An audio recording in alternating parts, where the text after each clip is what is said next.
Okay, we will move to our next briefing, and we're going to do task force on redistricting first, I believe, because I believe Lorraine is here.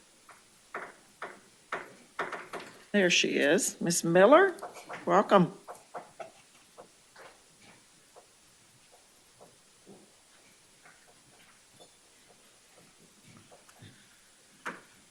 Well, good afternoon. Afternoon. I am Lorraine Miller. Good afternoon, and Mayor Price. Oh, I see you with a hat. Got my hat on today. Great. Manager Cook, and to the council members. I'm Lorraine C. Miller, and it is my pleasure to offer an interim report on the 2020 Redistricting Task Force. As you will see, the task force members are listed there. I must say that given the task force members appointed by the individual council members and the appointments by the mayor, you've assembled a well-rounded group of Fort Worth residents from all parts of the city, and the life of the city is reflected in what we're trying to do in addressing the 2020 redistricting matter. We are having robust discussions, and that could not happen without the support of the city manager's office, represented by our leader, Fernando Costa, Mrs. Kaiser, who keeps us online and in check with the city secretary, and Leanne Guzman with the city attorney's office, and Mark McAvoy and his team in the planning and data analytics, and Michelle Goot with the City Office of Communications and Public Engagement. Our focus as a task force has been on the residents of Fort Worth. Given your resolution that was adopted August 4, we have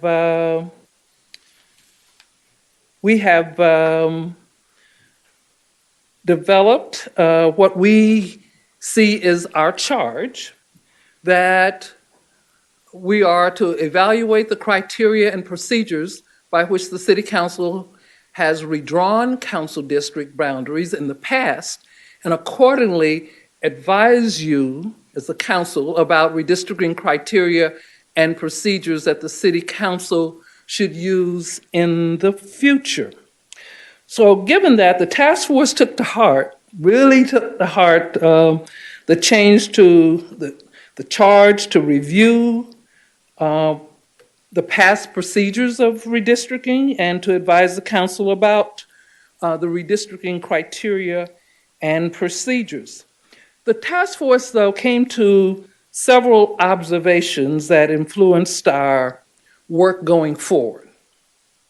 One, the 2010 redistricting effort had strongly suggested to us that we have a greater effort to inform the residents about redistricting. The second observation was that was based on the 2018 Task Force on Race and Culture that had a governance clause to it that actually said that we should create districts that, when drawn, provide the best opportunities to elect city council members that reflect the diverse population of our city. And the third and last one was that we concluded that a strong outreach effort to Fort Worth residents beyond the circle of the established city outlets was needed. And in addition, the task force felt that you could not expect residents to become involved in offering opinions about redistricting or draw redistricting maps when many don't know about it or understand the process.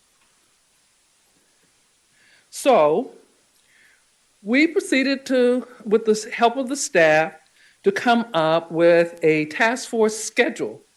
And this is what it looked like from August to December 2020. So in August, you can see that you guys did the appointing of the Redistricting Task Force. We started in September with a task force going through our charge, Open Meetings Act, redistricting history and schedule, the legal basis for redistricting, the demonstration of redistricting software, which was unbelievable. And then in October, we did the task force interviews with representatives from Austin and San Antonio. The staff presents additional informational briefings on voting rights, which was important to us, local demographic trends. And then November, the staff provided the task force with additional demographic data, and we discussed the arrangements for our Redistricting 101 seminar and public hearings. The task force schedule and the topics we've delved into are before you. So there are 3 areas of note that I wanted to bring to your attention.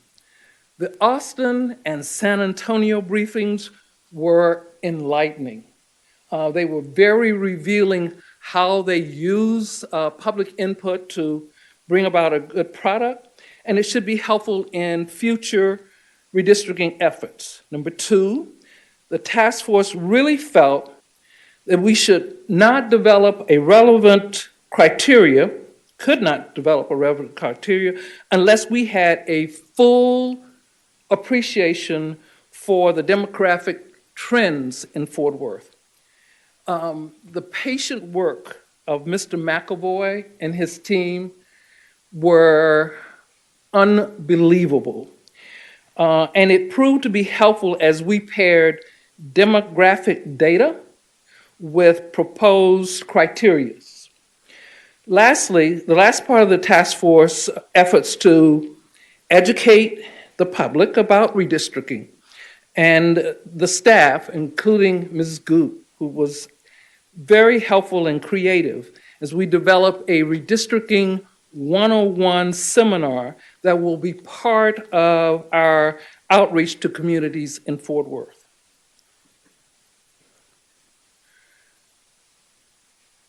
Now we're going to the drafting of our redistricting criteria. Given the deliberations we've had the last 3 months, listed here are the draft redistricting criteria of the task force that we've agreed upon.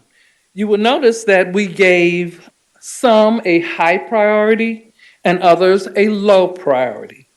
All, though, are very important, but the task force agreed on each and we voted.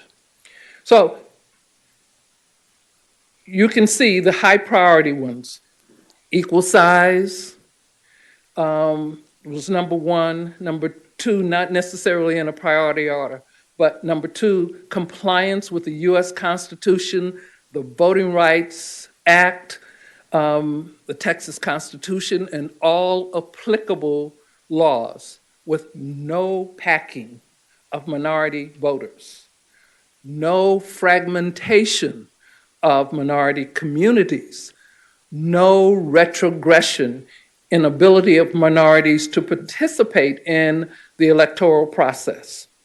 The third one was to create minority opportunity districts in accordance with the federal law to further reflect the growing diversity of the city. That's why the demographics were so important to us, where the city grows from 2030 to 2040. The projections are enormous. And so we tried to factor that in minority opportunity districts. And then the fourth one, to contain communities of interest in single districts with community of interest being defined as a local population with shared socioeconomic characteristics and political institutions that would benefit from unified representation. And fifth, contiguous territory. And so we go to the lower priority criteria, not to say that they're not important, but we didn't put a huge, gigantic emphasis on them. Compact districts with the goal of the Polsby pauper rate that Mr. Costa has given us 2 or 3 tutorials on. Identifiable geographic boundaries, 8, that we contain whole voting precincts, 9, that we contain whole census blocks and block groups, and 10, that we ask that you not consider the place of residence of incumbents or potential candidates. So, as we move forward on the redistricting procedures, we will continue as a task force to focus on providing software training to interested residents, to analyze redistricting plans submitted by residents, and we'll brief you on it. We will provide greater transparency in redistricting. One of the reasons we're doing the 101 tutorial on redistricting. And we are operating under the North Star, the language that's included in the North Carolina State Court panel in a case with Common Cause versus Lewis. And it says that we should require all map drawing to occur at public hearings with any relevant computer screen visible to legislators and public observers. Then, here we go. Here's our task force schedule for January through March of 2021. Monday, January 4 at 6 o'clock, the task force chair, moi, and probably Mr. Costa will present a virtual redistricting 101 seminar. This, personally, I think is absolutely essential to get our residents primed. We're starting now to really get the word out that we are interested in having them attend, but more importantly, how they can have their input used. So we're spending the entire month of January listening to the residents of Fort Worth. Starting on the 4th, and then January 11th through the 21st, the task force conducts a series of virtual public hearings. All hearings will begin at 6 p.m. The 11th, Monday the 11th, Tuesday, January 19th, our task force colleague, Salvador Espino, a former council member, and Teresa Ayala will be joining together to do one completely in Spanish. I'll be sitting in and listening. I speak very, very little Spanish, but I think it's good for us as an outreach effort. And then Thursday, the 21st, will be another hearing.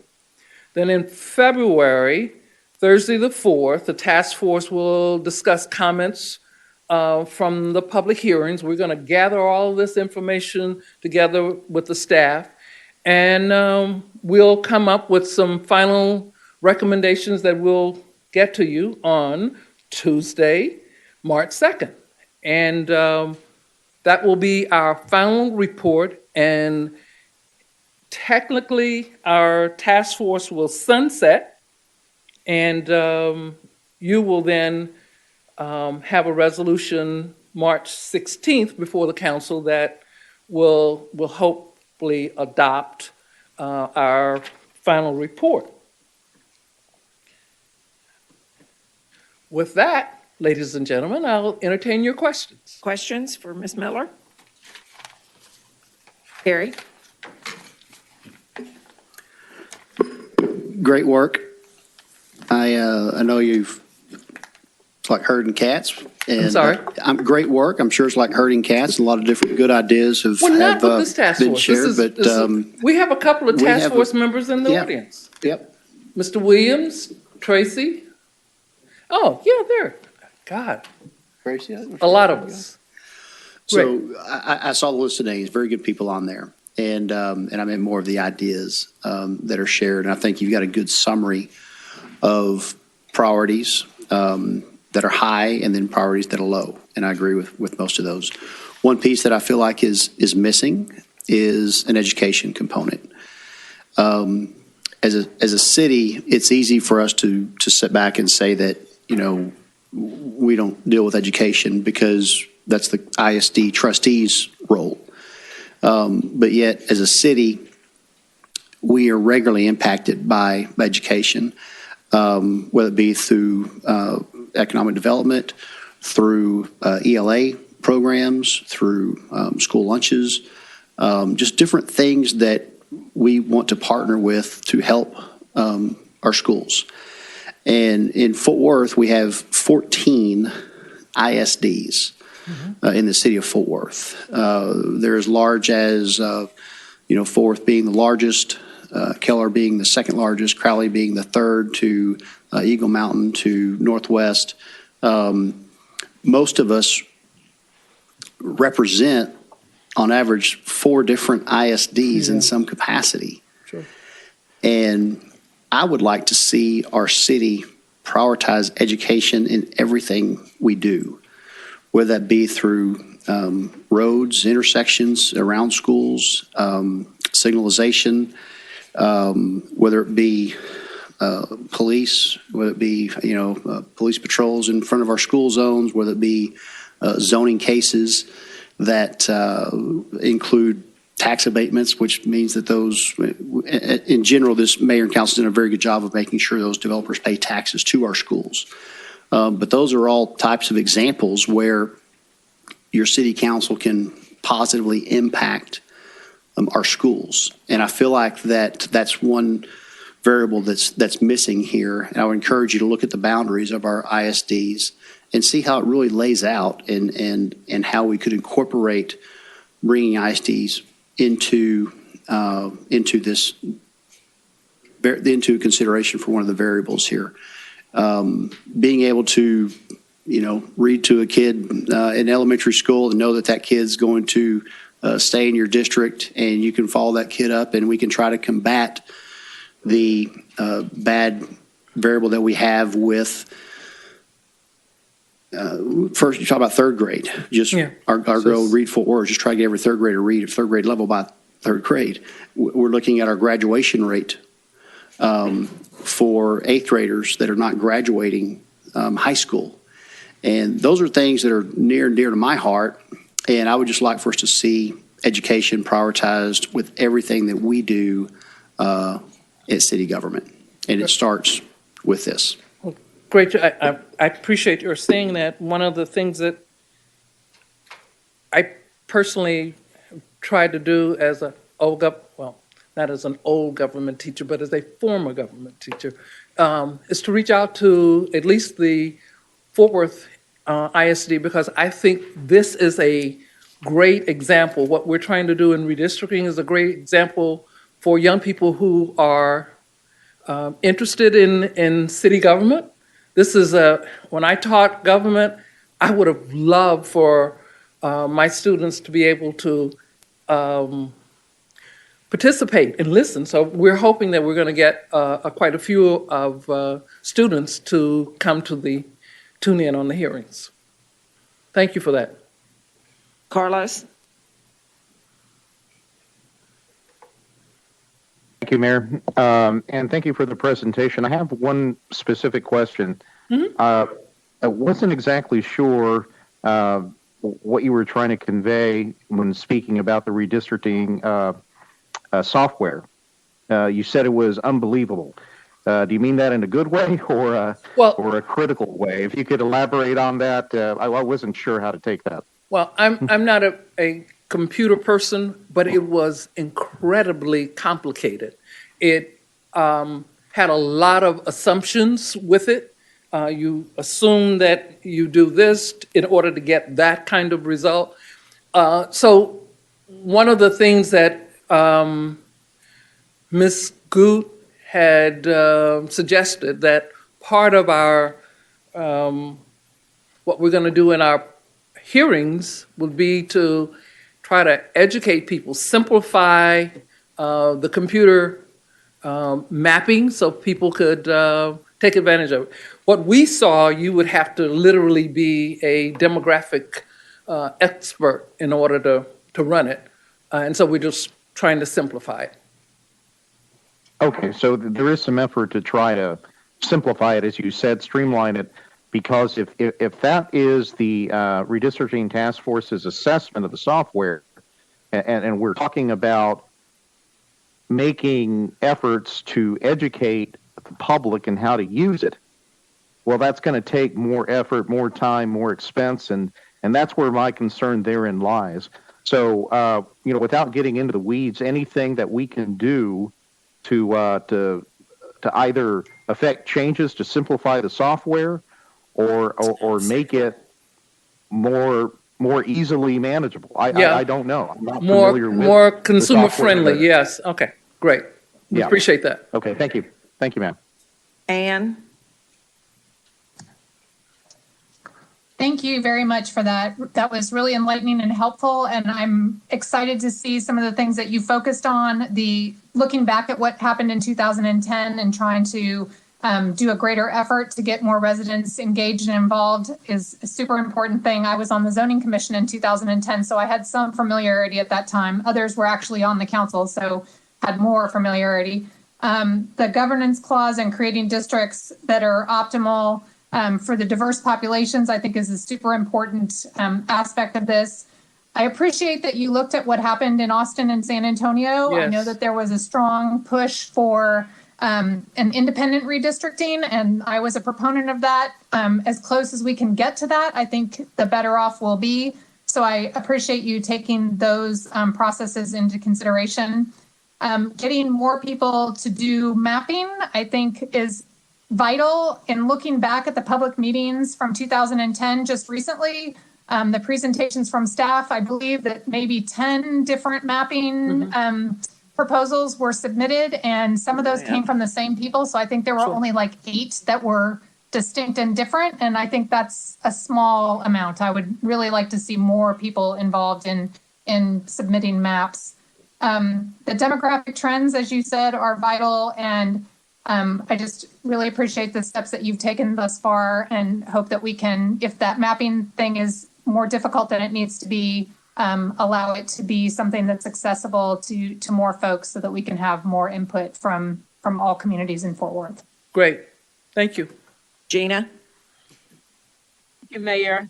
And I want to say thank you to Lorraine and the entire task force committee, or whatever the fancy name we give you guys.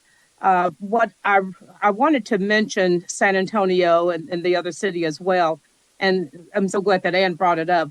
We can always learn from other cities. Too often, we can put ourselves in a cocoon and miss out. And San Antonio has gone through some struggles in terms of redistricting, and there are certainly lessons to be learned. What I would say to every member on this council, the issues that you brought up before, Lorraine, today could be considered softballs. I think, and I encourage each of you to Google the name Lorraine Miller.